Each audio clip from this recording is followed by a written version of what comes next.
So in our day-to-day life, energy plays a very important role.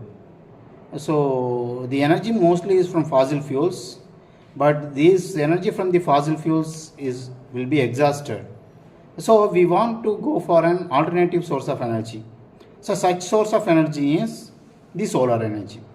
So this solar energy has a vast application in our day-to-day life. So if we take the solar energy, if we go for our domestic purpose, we are using this solar energy for cooking purpose and drying the seeds.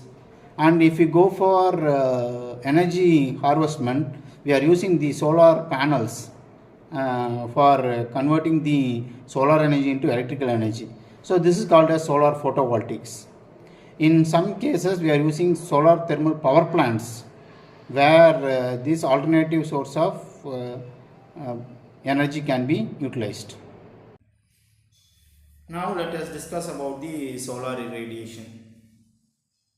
Here there is a graph where in the x-axis the time is available and in the y-axis solar radiation is available.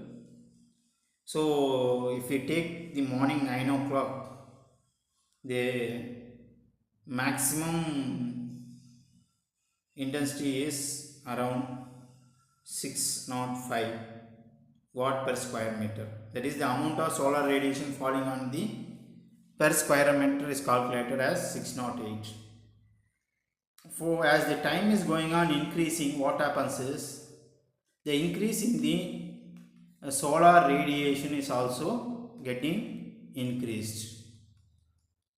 So the graph is going upwards, the value is also increasing. So the maximum value attained here is 1033 watt per square meter. So this value is not a constant value. This may differ from day by day according to the seasonal changes or climatic conditions. So we can't make that, we can't expect the same amount of this solar radiation for all the days. It may be decreasing or may be increasing. But from this graph, we infer that one thing is constant. We are knowing that the maximum solar irradiation we are getting is at the noon time. That is from the after 12 to 1. In between these periods, we are getting the maximum solar radiations. So what happens is, whereas the solar radiation again is dipping towards the bottom as the time is going beyond 2. As the time is going beyond 2 pm, 3, 4, 5, what happens is the solar radiation falling on the earth's surface is becoming lesser. So because of this, we have to implement the tracking systems. So we have to, when we are standing outside in a noon time, we will assume that the sun will be straight top of our head. So at the time the maximum radiation will be falling on our earth surface directly. So that what happens is the solar radiation is higher.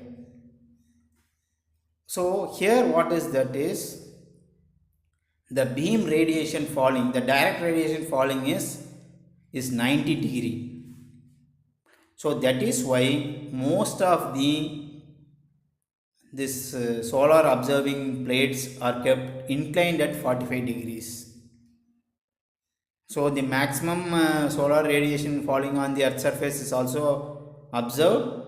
As the time goes on, what happens is as the earth moves, this solar radiation, if you take the time around 3 pm, you will assume that the sun will be on the right hand side. So here what happens is, now we have to make our solar receiver plate so that incident ray falling on that plate should be by 90 degrees. So this is why we are implementing the tracking systems and the method for trapping more solar radiation.